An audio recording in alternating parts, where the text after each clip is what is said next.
Hi friends, welcome back to our channel. இன்றைக்கி நம்ம பார்க்க போகிறது சேமியா கேசரி. வாங்க எப்படி பண்ணலான்னு பார்க்கலாம். சேமியா கேசரிக்கு தேவையான பொருட்களை பார்ப்போம். 1 கப் சேமியா எடுத்து வச்சுருக்கேன், 1/4 கப் சர்க்கரை எடுத்து வச்சுருக்கேன், வாசனைக்காக ஏலக்காய் அந்த மாதிரி தட்டி வச்சுருக்கேன், கொஞ்சம் ஃபுட் கலர் எடுத்து வச்சுருக்கேன், முந்திரியும் உலர் திராட்சை எடுத்து வச்சுருக்கேன். அடுப்பில் ஒரு பேன் வச்சாச்சு. இப்போ 2 டேபிள் ஸ்பூன் நெய் ஊற்றிக்கலாம். நெய் நல்லா சூடாகட்டும். பாருங்கள், இப்போ நம்ம நெய் நல்லா சூடாகிடுச்சு. இப்போ முந்திரியை சேர்த்து வறுத்துக்கலாம். முந்திரி நல்லா வறுபட்டுருச்சு. அடுத்து நம்ம எடுத்து வச்சுருந்த உலர் திராட்சையை சேர்த்துக்கலாம். இதையும் நல்லா வறுத்துக்கலாம். பாருங்கள், இப்போ 2 நல்லா வறுபட்டுருச்சு. இப்போ இது ஒரு பிளேட்டில் வச்சுக்கலாம். இப்போ இதே நெய்யில் நம்ம எடுத்து வச்சுருந்த சேமியாவை சேர்த்து வறுத்துக்கலாம்.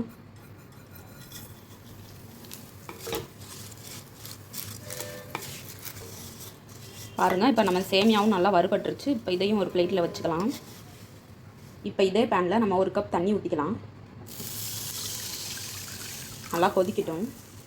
பாருங்கள், நம்ம ஊற்றின தண்ணி நல்லா கொதிக்குது. இப்போ நம்ம வறுத்து வச்சுருந்த சேமியாவை இதில் சேர்த்துக்கலாம். சேமியா நல்லா வெந்து வரட்டும்.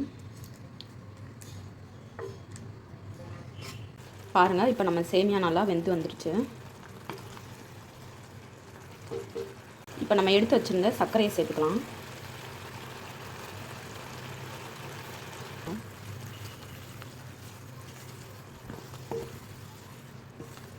ஃபுட் கலர் சேர்த்துக்கலாம்.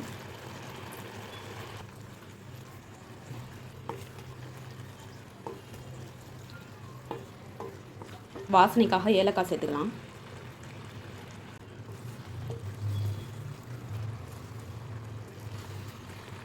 லாஸ்ட்டாக நம்ம வறுத்து வச்சுருந்த முந்திரியும் உலர் திராட்சையும் சேர்த்துக்கலாம். அவ்வளோதான் ஃப்ரெண்ட்ஸ், நம்மளோட சேமியா கேசரி சூப்பராக ரெடி ஆயிடுச்சு. பாருங்கள் ஃப்ரெண்ட்ஸ், நம்மளோட சேமியா கேசரி சூப்பராக ரெடி ஆயிடுச்சு. சட்டுன்னு செஞ்சிடலாம். பிக்னஸ் கூட இதை ஈஸியாக செஞ்சிடலாம். நீங்களும் இதே மாதிரி உங்கள் வீட்டில் ட்ரை பண்ணி பாருங்கள். ட்ரை பண்ணி பார்த்துட்டு எப்படி இருந்துச்சுன்னு கமெண்ட் பண்ணுங்கள். உங்களுக்கு இந்த வீடியோ பிடிச்சிருந்துச்சுன்னா லைக் பண்ணுங்கள், ஷேர் பண்ணுங்கள், கமெண்ட் பண்ணுங்கள். மறந்துடாமல் நம்ம சேனலை சப்ஸ்கிரைப் பண்ணுங்கள். தேங்க்யூ.